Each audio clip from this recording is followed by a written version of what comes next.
Episode की शुरुआत में हमें गू देखने को मिलेगा, जहां गू बोलता है कि तुम्हें यहाँ रहना होगा। यहाँ पे कहता है कि तुम्हें मेरी बेबी का पूरा केयर करना है। यहाँ पे वो पैसे उसे दे देता है। अब जो सॉन्ग अपने घर आती है, लेकिन उसकी मॉम जो है फ्रेंड कहती है इतने लेट नाइट से कहाँ से आ रही हो। जहाँ सॉन्ग कहती है कि कहाँ से मैं आऊँगी, आप लोगों को क्या पता नहीं है मेरी मॉम की तबीयत ख़राब है।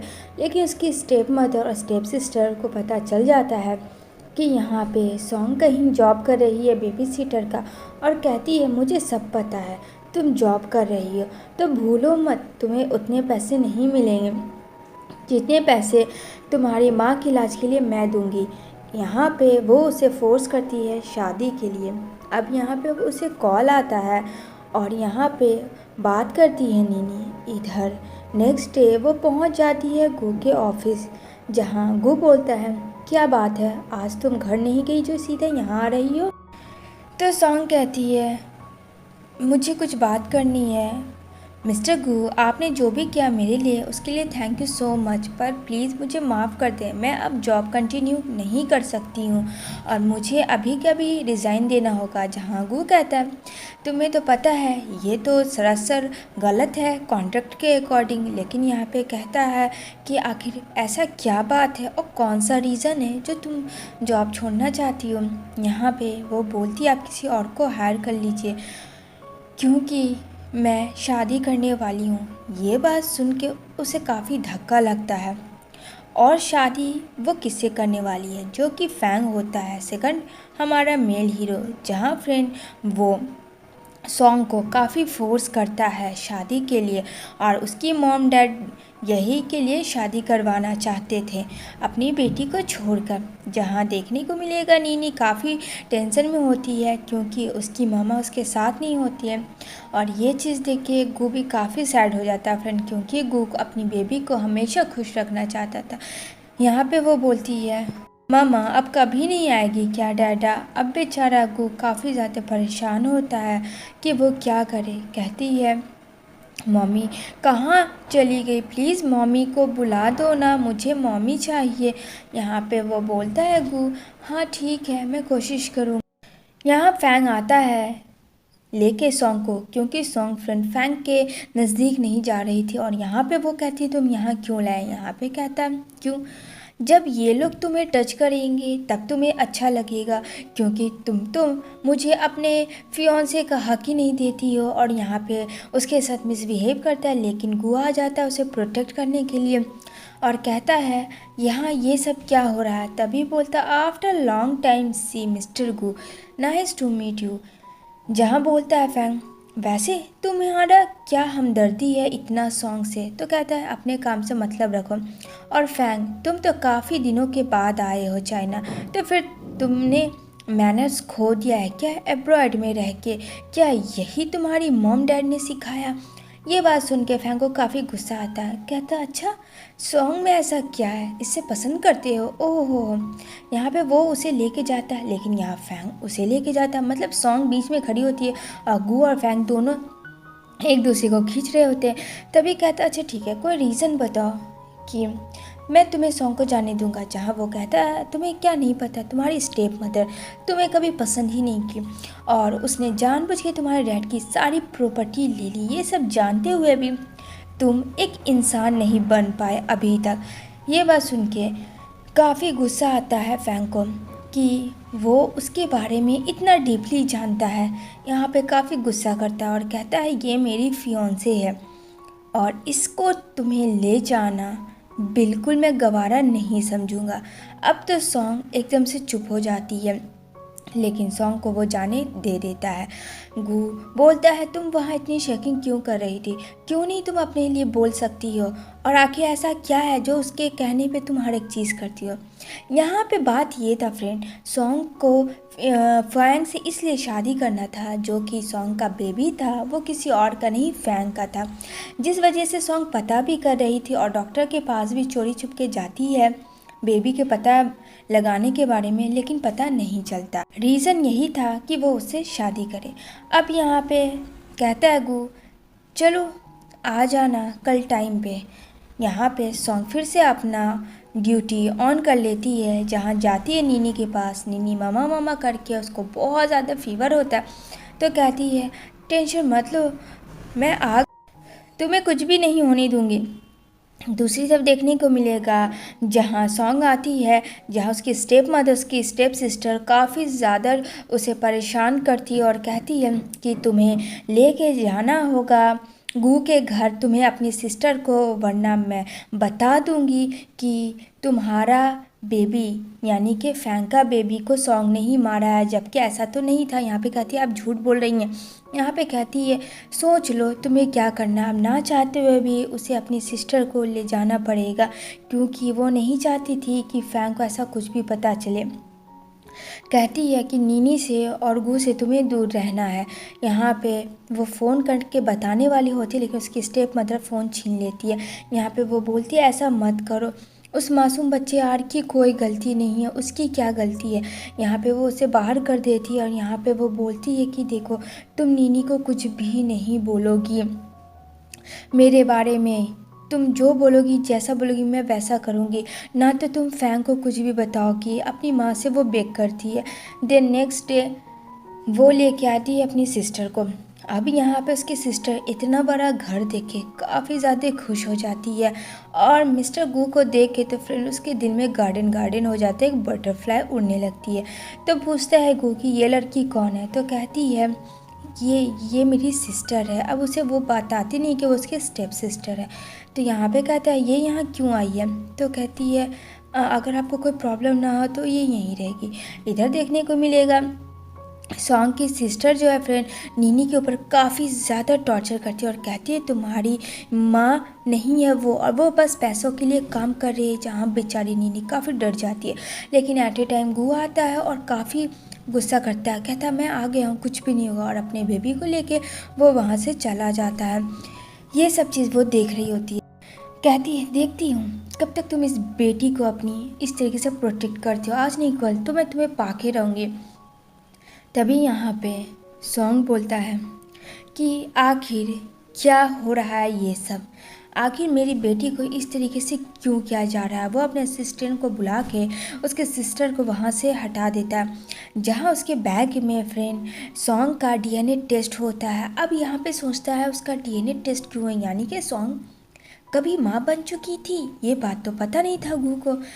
इधर वो जाती है फैंग के पास सॉन्ग, जहाँ उसे वो हमेशा बुलाता है और कहता है क्या लगता है तुम्हें मैं इतना बुरा हूँ जो उस रात तुम गो के साथ चली गया। वो उसका फोर्सफुली उसके नेक को देखता है, जहाँ नेक में एक मार्क होता है।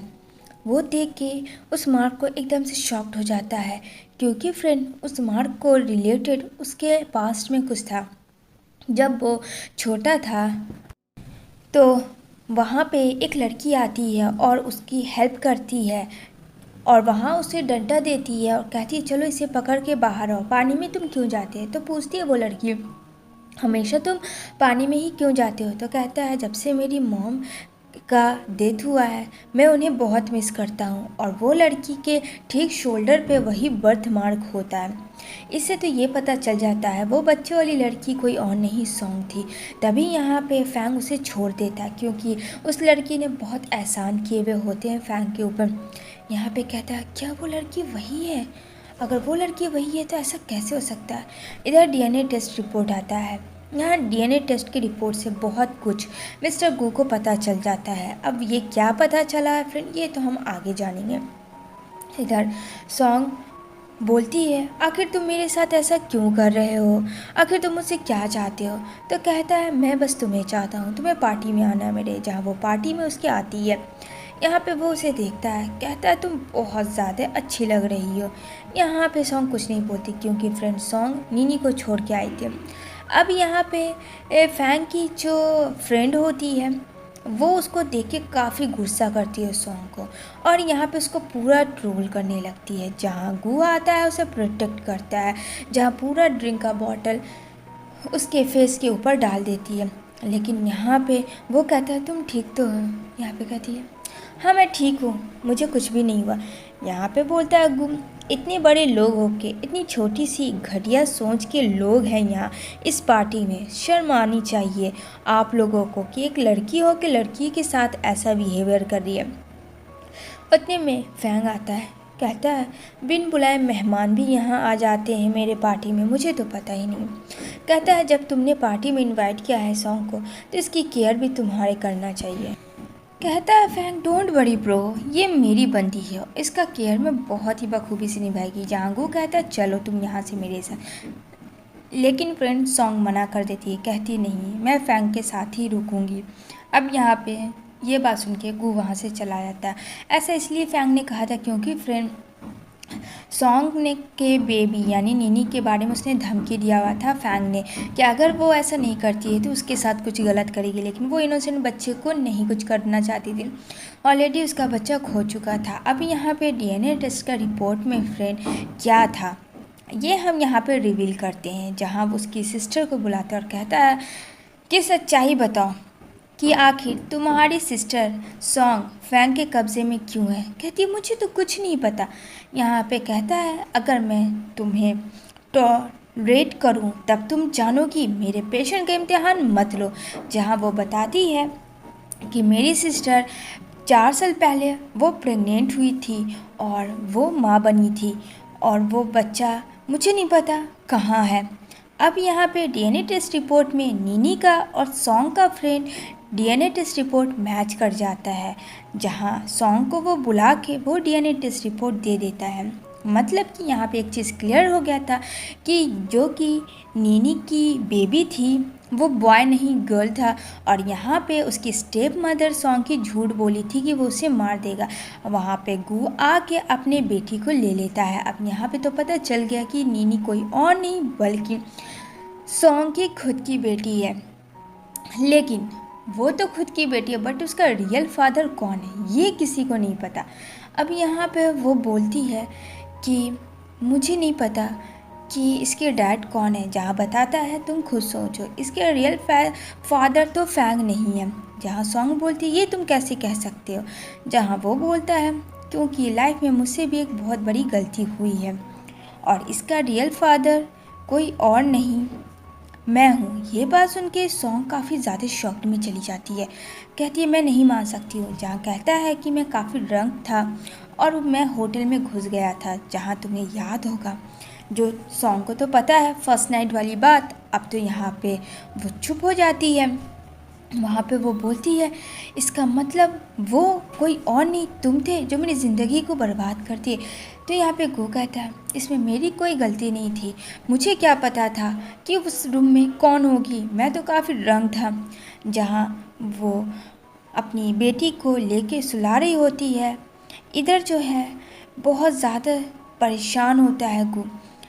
उसकी मॉम डैड फ्रेंड काफ़ी ज़्यादा परेशान होते हैं क्योंकि गू ने उसकी डॉटर को भेज दिया था और उसके बारे में बताती है कि उसे सब कुछ पता चल गया है गू और सॉन्ग को, और उसने मामा मेरे साथ ऐसा क्या है। यहाँ उसकी माँ बोलती है मैं बताती हूँ उस लड़की और उसकी बेटी के साथ क्या होगा। जहाँ सॉन्ग कहती है कि बस बहुत हुआ, आप अब नीनी को टच भी नहीं कर सकती हैं। अगर आपने ऐसा कुछ भी करने का कोशिश किया तो उससे पहले आपको सामना मेरा करना पड़ेगा। जहाँ आ जाता है फैंग और फैंग को भी ये सारी चीज़ें पता चल जाती है। उसकी मॉम ने झूठ बोला था कि वो फैंग का बच्चा है, सॉन्ग ने दिया है, लेकिन ऐसा कुछ था ही नहीं। यहाँ पे सारी सच्चाई पता चल जाती है फैंग को और फैंग बोलता है आपने मुझसे झूठ बोला, सिर्फ सॉन्ग को मेरा बनाने के लिए झूठ बोल के आपने मेरे साथ किया कि मेरा एक बच्चा भी है। जहाँ बोलती है प्लीज़ मुझे माफ़ कर दो बेटा, प्लीज़ मुझसे बहुत बड़ी गलती हो गई। लेकिन फ्रेंड फैंग उसे छोड़ने वाला नहीं था। जहाँ फैंग सॉन्ग को सॉरी कहता है कि प्लीज़ मुझे इन सब चीज़ों के लिए माफ़ कर दो, मुझे नहीं पता था कुछ भी सच्चाई। जहाँ सॉन्ग बोलती है इट्स ओके, मैंने तुम्हें माफ़ किया। इधर जो फ्रेंड नीनी का बर्थडे था, जहाँ बोलती है मामा हम लोग को सब साथ बर्थडे ज्वाइन करना है, लेकिन यहाँ एंट्री होती है पी नाम की बंदी का, जो कि फ्रेंड वो गू की बेस्ट फ्रेंड होती है और घर में आ चुकी होती है। जहाँ बिल्कुल भी नीनी को वो नहीं पसंद थी और कहती है अपनी माँ को कि मामा इसे यहाँ से लेके जाओ, ये बिल्कुल भी अच्छी आंट नहीं है। जहाँ अपनी बेबी को भेज देती है और यहाँ पे पी कहती है तुम अब गू पे हक जताना कम करो क्योंकि मैं आ गई हूँ और हम दोनों एक दूसरे से बचपन से पसंद करते हैं और तुम्हारी एक मिसअंडरस्टैंडिंग की वजह से ये सब चीज़ हुआ है, जहाँ उसे लगता है कि वो बीच में आ गई है और इस वजह से उसे छोड़ के जाना चाहिए। वो ये डिसाइड कर लेती कि वो नीनी के साथ चली जाएगी। इधर सॉन्ग जो के बारे में फैंग सोच रहा होता कि वो उसे कितना हर्ट किया, कितना परेशान किया, वो कितना बड़ा स्टूपिड था। वो तो उसकी बेस्ट फ्रेंड थी जो उसने उसे हमेशा बचपन में प्रोटेक्ट किया और उसने क्या किया। यहाँ पे जो है सॉन्ग बोलती है कि मुझे यहाँ से जाना है। जहांगू काफ़ी चिल्लाता है कि तुम मेरी डॉटर को साथ नहीं लेके जा सकती क्योंकि वो मेरी भी डॉटर है। जहाँ कहती है देखो जो पास था सो पास था, वो एक दिन की मिसअंडरस्टैंडिंग की वजह से तुम अपनी लाइफ क्यों बर्बाद करोगे। नहीं तो ठीक है, मैं यहाँ से चली जाऊँगी जहाँ वो चली जाए। जहाँ नीनी बोलती है डैडा मम्मा नहीं आएगी, मुझे मम्मा के साथ बर्थडे सेलिब्रेट करनी थी, मैं आप और मम्मा। जहाँ बेचारा गू बहुत ज़्यादा परेशान होता था क्योंकि गू को तो पता ही नहीं है कि पी ने तो उसे झूठा बात बोल के उसे घर से निकलवा दिया है। अब यहाँ पे वो नीनी को छोड़ने का डिसाइड कर देता है अपनी माँ के पास, जिससे कि सॉन्ग भी खुश हो जाए, जहाँ वो वापस आ जाती है। अब यहाँ पे वो कहता है इसमें नीनी के सारे सामान हैं, लेकिन काफ़ी सैड होता है गू क्योंकि फ्रेंड कोई भी हो अपनी डॉटर को छोड़ के कैसे जाए। जहाँ वो कुछ नहीं बोलती है। यहाँ पे वो बोलती है मम्मा मेरे बर्थडे में मैं चाहती हूँ कि डैडी भी साथ हो, प्लीज़ आप कॉल करके उन्हें बोलो ना कि वो यहाँ आ जाए। जहाँ कॉल करती है गू को और बर्थडे के लिए बुलाती है। इधर वो लोग शॉपिंग पे जा रहे होते हैं, जहाँ फैंग आ जाता है। तभी यहाँ पे गू आता और कहता है तुम मेरी डॉटर और मेरी वाइफी से दूर रहो। यहाँ पे कहता है क्या मैं आ रहा हूँ, मैं तो बस सॉन्ग से बात करने आया था। जहाँ पे इन दोनों में हाथापाई होने लगती है। अब नीनी ये देख कर डर लग जाता है और कहती है मामा मुझे ये बैड अंकल बिल्कुल नहीं पसंद है जो आपके पास है। जहाँ सॉन्ग नीनी को समझाती है कि वो बैड अंकल नहीं बहुत अच्छे हैं। जहाँ गू को और नीनी को भेज देती है और फैंग को बोलती है कि तुम्हें इस तरीके से नहीं आनी चाहिए। जहाँ वो उसे सॉरी बोलता है। अब यहाँ पे बर्थडे होता है जहाँ नीनी काफ़ी खुश होती है और यहाँ पे ये सारे लोग साथ में इंजॉय करते हैं। क्या लगता है फ्रेंड, इतनी जल्दी खुशी तो मिलेगी नहीं। जहाँ बेचारी सॉन्ग काफ़ी परेशान भी होती है क्योंकि गू जो है फ्रेंड कहता है कि तुम्हें पी ने जो भी बोला वो सब झूठ था और वैसे भी मेरे दिल में उसके लिए फीलिंग्स नहीं किसी और के लिए। अगर तुम बुरा ना मानो तो मैं बोल सकता हूँ। और यहाँ पे वो उसे अपने दिल की बात बता देता है। इधर जो है सॉन्ग अपना जा रही होती है कुछ काम से बाहर, जहाँ गू कहता है चलो मैं तुम्हें ड्रॉप कर दूँ, लेकिन वो अकेला जाना चाहती है। जहाँ किडनैप कर लेती है इसकी स्टेप मदर नीनी को, सॉन्ग को, क्योंकि सॉन्ग की तो जान नीनी में बसती थी। यहाँ पे उसकी सिस्टर भी होती है। यहाँ पे वो बोलती है माम आपको क्या प्रॉब्लम है, आपको मुझसे प्रॉब्लम है तो मुझे पनिशमेंट दे, लेकिन नीनी की क्या प्रॉब्लम है, आपने मेरे बच्चे के साथ जो सोचा था वो कर लेंगे तो ऐसा नहीं कर सकती हो। जहाँ गूद आ जाता है उसे पता चलता है ये सारी चीज़ें कि उसे किडनैप कर लिया गया है। यहाँ पे वो बोलती बस तुम्हारी ही कमी थी। यहाँ पे गू के पास आदमी खड़ा कर देती है और कहती है अगर तुमने एक कदम भी आगे बढ़ाया तो तुम अपने बीबी बच्चे को खो दोगे। उसकी माँ इस हद तक गिर चुकी थी। अब यहाँ पे वो काफ़ी ज़्यादा डर जाती है नीनी की वजह से। यहाँ पे वो कहता है कि ठीक है तुम जो बोलोगी जैसा बोलोगी वैसा होगा। लेकिन फ्रेंड वो जब प्रोटेक्ट करने जाता है गू तो उसके लोग उसे नाइफ से मार देते हैं। जहाँ ये देख के कि वो लोग सब भागते हैं क्योंकि वहाँ गू का सारे बॉडीगार्ड आ गए, लेकिन नाइफ लग चुकी थी गू को और वो वहीं पे बेहोश हो जाता है। ये देख के सॉन्ग काफ़ी डर जाती है क्योंकि उसे भी रियलाइज़ हो गया था वो उसे कितना लव करती है। अब उसे होश आता है तो कहती है तुम्हें होश आ गया, मैं तुम्हें कभी छोड़ के नहीं जाऊंगी। जहाँ नीनी भी काफ़ी खुश हो जाती है। अब ये तीनों हंसी खुशी रहने लगते हैं। इसी के साथ यहाँ पे ये सीरीज़ एंड होती है।